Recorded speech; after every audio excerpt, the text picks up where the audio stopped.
In the first round of the simulation, you must manage the price of all 6 of your products and make a decision about your marketing investment strategy. You can adjust both of these at any point during the simulation.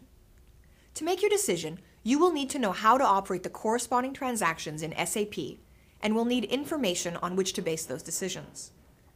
Let's now turn to the SAP system to learn how to run the relevant reports and operational transactions. As we start to explore the system, don't be concerned that you will forget the steps to complete any operation. You've been provided with a single-page job aid to assist you. The job aid is mapped to an overview of the business process and color-coded to give you the context to find what you're looking for. If you haven't already done so, obtain the job aid and keep it near you so you can orient yourself between it and the system as we go. This will make it easier for you to find what you need later on. By the end of this video, we will have seen and discussed all the transactions on the job aid. We will explore the relevance of each of these in their context in the business cycle as we need to. Look at your job aid. The transactions for round 1 can all be found to the right in the area marked Sales Process.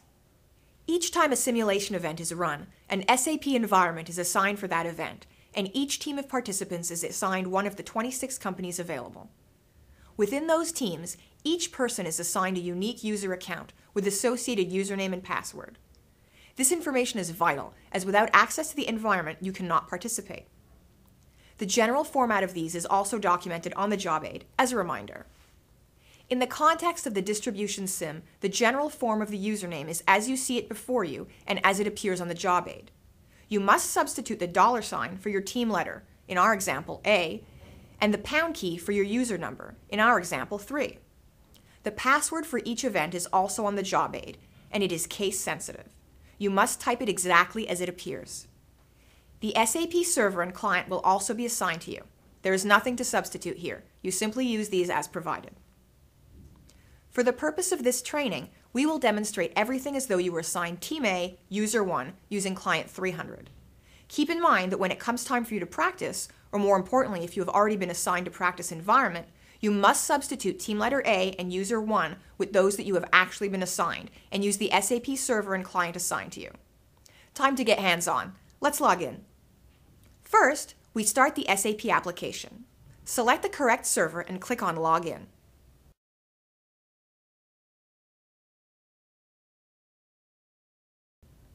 At the main login page, you must enter the details of the user account and environment that you have been assigned. In addition to selecting the SAP server that we will use, SAP uses a concept called a client, which is a virtual partitioning of one server into independent environments. Each simulation uses a specific SAP client. We can run multiple simulations by using different clients instead of needing to have many SAP servers. Enter the client, your username, and password. Remember, if you have a practice environment and are following along while you watch this video, don't copy the examples you see here. Use the team, user, and SAP environment that you have been assigned. At first login, you may be prompted to change the default password with a permanent one. In that case, select something carefully and write it down. If you forget it, you will not be able to log in again in the future. Once you've confirmed the password, it will be permanent and you are now connected to SAP. While unfamiliar to most people the first time they use it, the SAP interface is not difficult to learn. There are some key basic skills to learn, and the rest from there becomes easy with little practice. Let us learn about the first two we have just seen. In SAP, when you want to confirm something, click on Enter or Confirm. This can appear in two forms depending on the context. This first icon we use to confirm our login details. The second icon we use to confirm the new password. Whenever you see either of these icons, clicking it will confirm your action or proceed to the next step. These are synonymous with hitting the Enter key. If we did not want to confirm our action and cancellation is possible, we would see a third icon. This icon is used to cancel an action we no longer want to perform. We will now spend some time getting comfortable with the SAP interface. Gaining confidence in this area quickly is important, as we want to be focusing on the business decisions we are going to make, not fumbling around trying to remember where everything is. There are two basic ways to get started in SAP. Both approaches accomplish an action referred to as running a transaction. A transaction is simply an operation or report that we would like to use or look at. We can run transactions from the user menu or using its transaction code, also known as its technical name. For new users, the user menu is the easiest way to find and run a transaction. The SAP menu contains a set of transactions that the user has access to, typically grouped together in folders by purpose, business context, or some other classification. We've grouped the transactions together in the order that you will learn them to make each one easier to find. Let's begin by first running a simple report. We know that we will begin the simulation with starting inventory of finished products. As you sell off this inventory, you'll want to monitor how much you still have left. We can run the inventory report to give us this information. Drill down into the menu, find the inventory report, and double-click on it to run it. Notice that to expand, or drill down into the folders in the menu, we clicked on the small triangle icon. Wherever you see this icon, you can click on it to see more detail or child items. To hide or collapse that detail, simply click on the item again. The inventory report contains the list of all your products and how many units you currently have left in stock. In SAP terminology, your products are referred to as materials and referenced by a material code. There is also a description of the product so you can tell which one it is. The material code is prefixed with your team letter, repeated twice. This report also has information about your warehouse storage capacity and total inventory. Since there's no warehousing cost in the distribution sim, you can ignore this part of the report. In SAP, reports are always up to date when you first run them, but once run, they do not update automatically. Most of the reports have a refresh button. Whenever you see this icon, click on it to request for the data in the report to be refreshed. Of course, this will only have an effect when the simulation is actually running. When the simulation is paused, time is effectively standing still. On most of the reports, the report heading will also show you how old the information is. Basically, when the report was last run. This is reported in terms of how the simulation measures time. It's also a useful way to track what date it is in the simulation. Refresh a report, and you will immediately see what the current simulation date is. Note that the simulation reports time in quarters and days. A quarter is synonymous with 1 round of the sim. Refer back to your job aid. Find the box marked Stock Levels. Inside it, you will see Inventory Report, followed by the characters ZMB52. ZMB52 is the technical name for the inventory report. There are no steps to complete to run the inventory report, so the information on the job aid is a reminder of the purpose or information content of the report. There is another report that we will find very useful during the first round of simulation, the Summary Sales Report. With the help of the job aid, we discover that its technical name is ZVC2. The technical name can also be used to run a transaction. On the SAP toolbar, to the right of the Enter icon, is a drop-down control.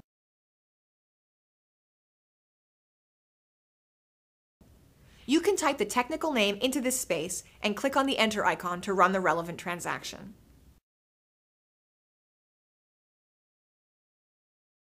Despite the ease with which we can run a transaction if we know the technical name, SAP will not allow you to run a new transaction while you still have another open.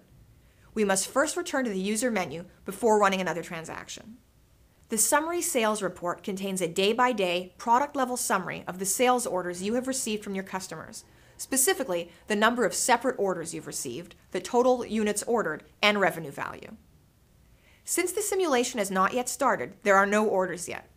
Once the round begins, you will need to check this report often to monitor sales activity. There are 2 other sales reports. Can you find them on your job aid? You are free to explore these during the first round of the simulation, but we will discuss the information available in each of these after the first round is complete. Their use will be more transparent once we've received some orders and there is data to be seen. Note that the green back icon was used to return to the user menu the first time, but the yellow exit icon was used the second time. There's also a third red cancel icon grouped with these 2. The behavior of these icons varies from transaction to transaction, but in general, the simpler the transaction, the more likely 2 of the icons will have the same function. In general, use the green back icon to go back to the previous screen in a transaction. Use the yellow exit icon to exit the transaction and return to the user menu. When you are at the user menu, this icon is also used to exit or log out of the SAP system. Finally, use the red icon to cancel what you were doing in a transaction. This is more common in response to a system error message. Perhaps you want to go into another transaction without closing the current one? You can open a new session by clicking on the Open New Session button. You're able to use up to 6 transactions at a time, which can be useful in many situations. These are general guidelines for when to use these icons, but be aware that they are the icons with the most inconsistent behavior from transaction to transaction in the SAP system. Don't worry, you'll quickly learn the handful of transactions with specific behaviors outside the general guidelines. Now that we've learned how to run reports to get information, we have a basis by which we can make decisions. Now we need to learn how to commit those decisions to SAP so that the simulation will act upon them. In the first round, there are 2 decisions you need to constantly revisit: your sales price and your daily marketing expenditure. Let's explore where these are in the SAP system and how we can change them. By referring to the job aid, we can determine that condition maintenance is the transaction we need to change prices. When you run this, you will see a screen quite different from those seen so far. The job aid tells us that the first step we must do is expand the prices folder and then find and execute the price list item. The screen we are presented is of a format very common to many SAP transactions. It is called a selection screen. Its purpose is to allow you to focus your attention on a specific subset of items, rather than on everything available in the system. Many of the options have been set to default values to make your job easier. Step 2 of the job aid instructs us to enter a value of 14 for the distribution channel. We can optionally enter a material code also if we want to change the price for just one material. If there's no mention of any of these other fields, leave these alone. Step 4 instructs us to then click on the execute icon. You are now presented with a list of materials and their associated prices in distribution channel 14. Recall that distribution channel 14 contains small corner store type customers. To revise your price, you simply click and modify the value in the relevant cell. There is one important final step to complete the price revision. You must save your changes or you have changed nothing. For decision-making transactions, there are 2 important icons: the execute icon and the save icon. The execute icon is used as the final step to perform processing in SAP. If the operation is automated or there is no option for review, then this is also the final save. Where you must enter or modify information or are given an opportunity to review, you must use the save icon to commit your changes. After you click save, a system status message will inform you if the operation was successful. Green if it was successful, yellow for successful but a warning or caution is given, and red for failure. Our final decision transaction for this round is marketing expenditure. This transaction is used to set the daily budget for marketing. The simulation automates the actual expenditure based on what you currently have set. Enter the amount for each material in each region that you allocate as the daily marketing budget. Click on the Save icon to commit your decision to the system.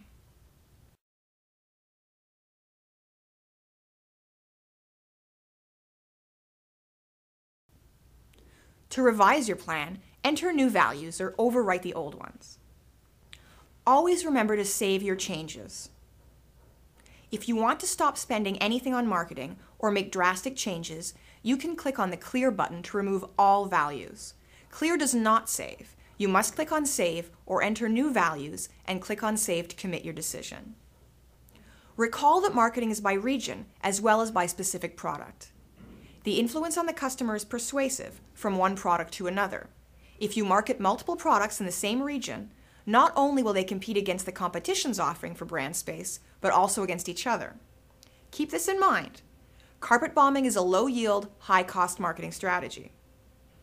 As an overall guideline, recall that the expected daily sales revenue for each team is 6,000 euros. Your total marketing spending should be in line with this.